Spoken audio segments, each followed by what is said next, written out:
ಏನದರ take away summary ಏನು ಅಂತ ಹೇಳಿದ್ರೆ, ನಾವು ಕೇಳಿದ್ದಕ್ಕೆ ಅವ್ರೇನು ಹಂಗಲ್ಲ ಅಂತ ಹೇಳಿಲ್ಲ, ಇಲ್ಲ ರೀ ನಾವು ಹಂಗೆ ಮಾಡಲ್ಲ ಅಂತ ಹೇಳಿಲ್ಲ, ಆದರೆ ಬೇರೆಯವ್ರು ಏನು ಮಾಡ್ತಿದ್ದಾರೆ ಅನ್ನೋದನ್ನ ಹೇಳ್ತಾ ಇದ್ದಾರೆ. That is the point. Next your turn will come, definitely I will allow you to answer. Okay, ಈಗ ಅರವಿಂದ್ ಅವ್ರನ್ನ ಮಾತನಾಡ್ಸೋಣ.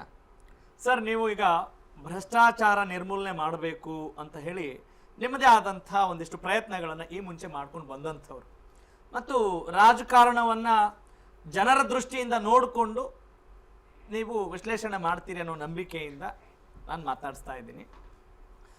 ಪಕ್ಷಗಳು ಮಾತಾಡೋದು ಬೇರೆ, ಆದರೆ ಒಬ್ಬ ಜನರ ಧ್ವನಿಯಾಗಿ ನೀವು ಮಾತನಾಡಬೇಕು ಮತ್ತು ಅನಲೈಸ್ ಮಾಡಬೇಕು ಅಂತ ನಾನು ಭಾವಿಸ್ತೀನಿ.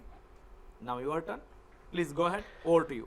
ನೋಡಿ, ಒಂದು ಹೇಳ್ತಾರೆ ಸತ್ಯ ಅಂದರೆ, ಒಂದು ಇಂಗ್ಲೀಷಲ್ಲಿ ವಿಲಿಯಂ ಬೇಕ್ ಅಂತ ಒಬ್ಬರು ಒಂದು ಹೇಳಿಕೆ ಇದೆ, ಅದು ತುಂಬ ಇವತ್ತಿಗೆ ಅನುಗುಣವಾಗಿದೆ ಅಂತ ಹೇಳ್ಬಿಟ್ಟು ಅದನ್ನು ಕೋಟ್ ಮಾಡಿ ಶುರು ಮಾಡೋಣ ಅಂದ್ಕೊಳ್ತೀನಿ. A truth that is told with bad intent beats all the lies that you can ever invent of ಅಂತ. ಹಾಗಾಗಿ ನಾನು ಹೇಳ್ತಿರೋದು ಏನು ಅಂದರೆ, ಹೇಳ್ತಿರೋರು ಇವರು ಎಲ್ಲರೂ ಒಂದು ರೀತಿಯಿಂದ ಜನರಿಗೆ ಒಳ್ಳೇದು ಮಾಡಬೇಕು ಅನ್ನೋ ಸತ್ಯಾಂಶ ಹೇಳ್ತಾ ಇದ್ದಾರೆ, ಸತ್ಯ. ಆದರೆ ತಿರುಚಿ ಮರುಚಿ ಅದನ್ನು ಪಾಲಿಟಿಕ್ಸ್ಗೆ ತಂದು ನಿಲ್ಲಿಸ್ತಾರಲ್ಲ, ಜನರು ಎಷ್ಟು ಮೊದಲೇ ಒಂದು ಸಮಸ್ಯೆಯಲ್ಲಿರುವಾಗ ತಮ್ಮ ತಮ್ಮ ಬೇಳೆ ಬೇಯಿಸ್ಕೊಳ್ಳೋಕ್ಕೆ ಮಾತಾಡ್ತಾ ಇರುವಂಥ ಮಾತು ಅಂತ. ಇವತ್ತಿಗೂ ನೇರ ಪ್ರಶ್ನೆ ನೋಡಿ, ಒಂದು ಸಮಸ್ಯೆ ಇದೆ, ಎಲ್ಲ ಪಕ್ಷದಾರರು ಒಂದೇ ಕಡೆ ಕೂತ್ಕೊಳ್ಳಿ, ಚರ್ಚೆ ಮಾಡಿ, ಮಾತಾಡಿ. ಮೊದಲು ನೀವಿದ್ದಾಗ ಏನು ಹೇಳಿದ್ರಿ, ಇವರಿದ್ದಾಗ, it is just a simple thing which can be solved across. ಆದರೆ ಜನರನ್ನ ಎತ್ತಿ ಕಟ್ಟೋದು, ಈಗ ಜನರನ್ನು ನೀವು ಎಲ್ಲ ಕಡೆ ಎತ್ತಿ ಕಟ್ತಾ ಹೋದರೆ ಮುಂದೆ ಯಾವುದಾದ್ರೂ ಒಂದು ಬೃಹತ್ವಾದ ಒಂದು ಪ್ರಾಜೆಕ್ಟ್ ಆಗೋಕ್ಕೆ ಸಾಧ್ಯನಾ, ಒಂದು ಹೈವೇ ಆಗೋಕ್ಕೆ ಸಾಧ್ಯನಾ? ಇದಕ್ಕೆ ರೂಲ್ಸ್ ಇವೆ, ಇದಕ್ಕೆ ಆಲ್ರೆಡಿ ಒಂದಿಷ್ಟು ಗೈಡ್ಲೈನ್ಸ್ ಇವೆ, ಯಾವ ರೀತಿ ನಾವು ಹೋಗಬೇಕು, ಯಾವ ರೀತಿ ಹೋಗಬಾರ್ದು ಅಂತ. ಈಗ ಎಲ್ಲಿ ಡೆಮೋಕ್ರಸಿ ತರಬೇಕು ಅಲ್ಲಿ ಡೆಮೋಕ್ರಸಿ ತರಬೇಕು, ಎಲ್ಲಿ ನ್ಯಾಯ ಅನ್ಯಾಯ ರೂಲ್ಸ್ ಬರಬೇಕು ಅಲ್ಲಿ ರೂಲ್ಸ್ ಬರಬೇಕು. ಇವತ್ತಿಗೆ ಹೌದು ಜನರಿಗೆ ಅಲ್ಲಿ ಭೂಮಿ ಹೋಗುತ್ತೆ ಅನ್ನೋದು ಸತ್ಯ, ಆದರೆ ಹೋಗಬೇಕು ಅನ್ನುವಂಥ ರೂಲ್ಸ್ ಮಾಡಿದ್ಯಾರು? ಅದು ಕೂಡ BJP ಮತ್ತು JDS ಅಲ್ಲಿ ಇದ್ದಾಗಲೇ ಆಗಿರುವಂಥದ್ದು. ಯಾವತ್ತು ನಮಗೆ ಮಹತ್ವಾಕಾಂಕ್ಷೆಯ ಪ್ರಾಜೆಕ್ಟ್ಸ್ ಎಲ್ಲೆಲ್ಲಿ ಬರುತ್ತೋ ಇವತ್ತಿಗೆ ಮ್ಯಾಕ್ಸಿಮಮ್ ಸ್ಪೀಡಲ್ಲಿ ಹೈವೇ ಆಗ್ತಾ ಇದೆ ಅಂತ ಹೇಳ್ತಾ ಇದ್ದಾರೆ.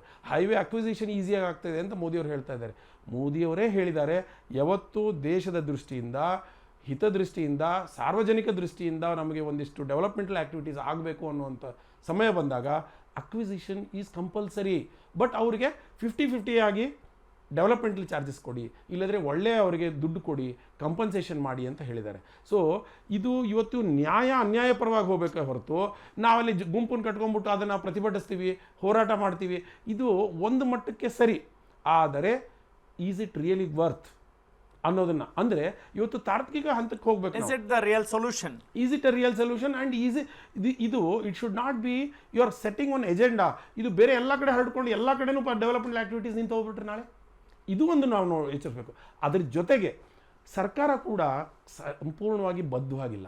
ನೋಡಿ, ಇವತ್ತಿಗೆ 2006-2008 60,000 ಕೋಟಿ ಇನ್ವೆಸ್ಟ್ಮೆಂಟ್, ಮಿನಿಮಮ್ ಇನ್ವೆಸ್ಟ್ಮೆಂಟ್ ಅಂತೇಳಿ DLF ಪ್ರಾಜೆಕ್ಟ್ ಬಂದಿದ್ದು ಇದೇ ಜಾಗಕ್ಕೆ, ಇದೇ ಸ್ಥಳಕ್ಕೆ.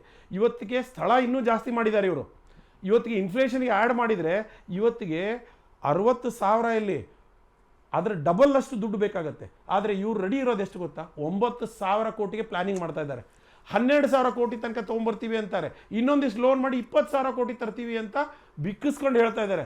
60,000 ಕೋಟಿ 18 ವರ್ಷ ಮೊದಲು. Today when you act against inflation ಎಷ್ಟಾಗಬೇಕು ಇವತ್ತದು? ಇವತ್ತಿಗೆ ನನಗನ್ಸೋ ಮಟ್ಟಿಗೆ ಅದ್ರ ಡಬಲ್ ಅಮೌಂಟ್ ಬೇಕು. ಅಂದರೆ ಸರ್ಕಾರ ಕೂಡ ಸಮಂಜಸವಾಗಿ ರೆಡಿ ಇಲ್ಲ, ಜನರನ್ನ ವಿಶ್ವಾಸಕ್ಕೂ ತಗೊಳ್ತಾ ಇಲ್ಲ. ಇವರು ಒಂದು ರೀತಿಯಿಂದ ಪಾಲಿಟಿಕ್ಸ್ ಮಾಡ್ತಿದ್ದಾರೆ, ಅದ್ರ ಒಂದು ರೀತಿಯಿಂದ ಪಾಲಿಟಿಕ್ಸ್ ಮಾಡ್ತಿದ್ದಾರೆ. ಮತ್ತೆ ಮಹತ್ವಾಕಾಂಕ್ಷೆದ ಪ್ರಾಜೆಕ್ಟ್ಸ್ ಅನ್ನ ತಗೊಳ್ತಾರೆ. ಇವ್ರಿಗಿಂತಲ್ಲಿ ಗಾರ್ಬೇಜ್ ಎತ್ತಕ್ಕಾಗ್ತಾ ಇಲ್ಲ, ಇವ್ರಿಗೆ ಜನರದ ಸಮಸ್ಯೆಗಳನ್ನ ಅಡ್ರೆಸ್ ಮಾಡೋಕ್ಕಾಗ್ತಾ ಇಲ್ಲ. ಆದರೆ ಇವ್ರಿಗೆ ಅಂಡರ್ಗ್ರೌಂಡ್ ಟನಲ್ ಬೇಕು, ಹೈವೇ ಎಲಿವೇಟೆಡ್ ಕಾರಿಡಾರ್ ಬೇಕು.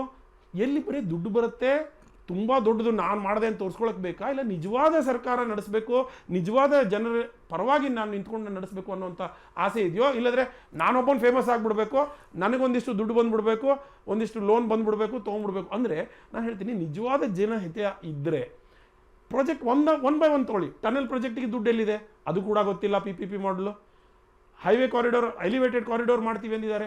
It is also highly cost intensive, but still of course it might be required. ಅರ್ಥ ಆಯ್ತಾ? ಇವತ್ತು ಇದನ್ನ ಪ್ರಪೋಸ್ ಮಾಡ್ತಿದ್ದಾರೆ. 60,000 ಕೋಟಿ 18 ವರ್ಷ ಮುಂಚೆ ಬೇಕಾಗಿರುವಂಥದಕ್ಕೆ ಇವರು 9,000 ಕೋಟಿ ಇಟ್ಕೊಂಡ್ಬಿಟ್ಟು ಮಾತಾಡಿದ್ರೆ ಏನು ನಗೆಪಾಟ್ಕೆನಾ? Where will you end up? ಅಂದರೆ ತಾರ್ಕಿಕ ಹಂತವಾಗಿ ಯಾವುದೇ ಪಕ್ಷ ಇವತ್ತು ಯಾರೋ ಒಬ್ಬರು ನ್ಯಾಷನಲ್ ಪೊಲಿಟಿಕಲ್ ಪಾರ್ಟೀಸ್ ಆಗಿದ್ದವರು ಒಂದಿಷ್ಟು ಜವಾಬ್ದಾರಿ ಇರಬೇಕು. ಆ ಜವಾಬ್ದಾರಿಯನ್ನು ಸಂಪೂರ್ಣವಾಗಿ ಬದಿಗಿಟ್ಟುಬಿಟ್ಟು ಯಾರು ಏನು ಬೇಕಾದರೂ ಅದನ್ನು ಮಾಡಿರೋದನ್ನು ಅಪೋಸ್ ಮಾಡಬೇಕು, ಇಲ್ಲ ಸಪೋರ್ಟ್ ಮಾಡಬೇಕು. None of them are logical. ಜನರ ಪರವಾಗಿ ಮತ್ತು ದೇಶದ ರಾಜ್ಯದ ಪರವಾಗಿ ಏನೊಂದು ಹಿತಾಸಕ್ತಿ ಕಾಪಾಡ್ಕೋಬೇಕು ಅದ್ರ ಪರವಾಗಿ ಇರೋ ಒಂದಿಷ್ಟು ರೋಡ್ಗಳನ್ನ ಸರಿ ಮಾಡ್ಕೊಂಡು, ಇರೋ ಇನ್ಫ್ರಾಸ್ಟ್ರಕ್ಚರ್, ಇರೋ ಪ್ರಾಜೆಕ್ಟ್ಸನ್ನು ಸರಿಯಾಗಿ ಮಾಡಿದ್ರೆ ಎಷ್ಟೋ ಇನ್ವೆಸ್ಟ್ಮೆಂಟ್ಸ್ ಇವತ್ತಿಗೆ ಬರೋದು ಬೇರೆ ರಾಜ್ಯಕ್ಕೆ ಹೋಗ್ತಾ ಇದೆ. ಅದ್ರ ಬಗ್ಗೆ ಚಿಂತನೆ ಇಲ್ಲ. ಅದನ್ನು ಬಿಟ್ಬಿಟ್ಟು ನಾವು ಎಂಟೈರ್ ಸಿಟಿನೇ ಮಾಡ್ತೀವಿ ಅನ್ನೋ ಒಂದು ಮಹತ್ವಾಕಾಂಕ್ಷೆ ಪ್ರಾಜೆಕ್ಟು ಇರಬೇಕು ಎಲ್ಲರಿಗೂ. ಎಷ್ಟು ಮಟ್ಟಿಗೆ, at what cost and what is our reachable? ನಮ್ಮ ರಿಸೋರ್ಸಸ್ ನೋಡ್ಕೊಂಡು ಹೋಗಬೇಕು. ಇವತ್ತಿಗೆ ಒಂದು MLA ಗೆ ನೀವು ಗ್ರಾಂಟ್ ಕೊಡೋಕ್ಕಾಗ್ತಾ ಇಲ್ಲ, ಇವತ್ತಿಗೆ ರೋಡ್ ಸರಿ ಮಾಡೋಕ್ಕಾಗ್ತಾ ಇಲ್ಲ, ಇನ್ನೂವರೆಗೂ ಹೂಳೆತ್ತಿಲ್ಲ. ಮಾನ್ಸೂನ್ ಟೈಮ್ ಬಂದಿದೆ, ರೋಡ್ ಎಲ್ಲ ಇವಾಗ ಕಿತ್ಕೊಂಡು ಕೂತ್ಕೊಂಡಿದ್ದೀರಾ. ಇಂಥ ಹೊತ್ತಿನಲ್ಲಿ ಬರೀ ಇಂಥ ಡಿಬೇಟು, ಇನ್ನೂವರೆಗೂ ಮಿನಿಸ್ಟರ್ನ ಫೈಂಡ್ ಔಟ್ ಮಾಡೋಕ್ಕಾಗ್ತಾ ಇಲ್ಲ, ಸರ್ಕಾರನ ಸರಿಯಾಗಿ ನಡ್ಸೋಕ್ಕಾಗ್ತಾ ಇಲ್ಲ, ಒಳಜಗಳಿವೆ. ಬರ ಪರಿಹಾರ ಆಗಲಿ ಇಂಥಲ್ಲಿ ಅತಿವೃಷ್ಟಿ ಅನಾವೃಷ್ಟಿಯಿಂದ ಕಾಡ್ತಾ ಇದ್ದೀವಿ. Nothing is governed, it is happening as it is. So ಈ ರೀತಿ ಆಗ್ತಾ ಇರೋದಕ್ಕೆ ನಮ್ಮ ಜನರು ಕುಂದೋಗಿದ್ದಾರೆ. ಇನ್ನು ಮೇಲೆ ಏನಾಗುತ್ತೆ, ಟ್ರಸ್ಟ್ ಡೆಫಿಸಿಟ್ ಇನ್ಕ್ರೀಸ್ ಆಗುತ್ತೆ. ಜನರಿಗೆ ಸರ್ಕಾರದ ವ್ಯವಸ್ಥೆ ಮೇಲೆ, ಅಂದ್ರೆ ಇದು ಕಾಂಗ್ರೆಸ್ ಸರ್ಕಾರ ಇಲ್ಲ ಬಿಜೆಪಿ ಸರ್ಕಾರ ಬಗ್ಗೆ ನಾ ಹೇಳ್ತಾ ಇಲ್ಲ, ಇವತ್ತಿಗೆ ಆಡಳಿತ ವ್ಯವಸ್ಥೆ ಮೇಲೆ ಜನರಿಗೆ ಅಪನಂಬಿಕೆ ಬಂದರೆ ಇದು ವೈಬ್ರೆಂಟ್ ಡೆಮೋಕ್ರಸಿಯ ವಿರುದ್ಧವಾಗಿರುವಂತ ಎನ್ವಿರಾನ್ಮೆಂಟ್ ಬರ್ತದೆ. ವಾಟ್ಸ್ ಯುವರ್ ಕಮೆಂಟ್ ಆನ್ ಕುಮಾರಸ್ವಾಮಿ's allegation? ಅವರ ಆರೋಪಕ್ಕೆ ನಿಮ್ಮ don't take it very seriously as of now because we have seen it many times. Why should not be? Personally our country ಬಹಳ ಅಭಿಮಾನ ಇದೆ. ಆದರೆ 108 ಬಾರಿ ಹೇಳಿದ್ದಾರೆ. ಒಂದು ಅಲ್ಲ ಅಂದ್ರೆ should we not consider this? ನಾವು ಇದನ್ನ ಗಣನೆಗೆ ತೆಗೆದುಕೊಳ್ಳೇಬಾರದಾ? ಅಂದ್ರೆ ಅಷ್ಟು ಸಲೀಸಾಗಿದೆ, ಏನ್ ಬೇಕಾದ್ರೂ ಹೇಳ್ಬೋದಾ? ಸರ್ ಪ್ರೆಸಿಡೆನ್ಸ್ ನೋಡ್ ಅವ್ರು ಹೇಳಿ ನಾ ಹೇಳಿರೋ ತಪ್ಪಾದ್ರೆ ನಾ ಜೈಲಿಗೆ ಹೋಗ್ತೀನಿ ಅಂತ ಅವತ್ತು ಯೋಚನೆ ಮಾಡೋಣ.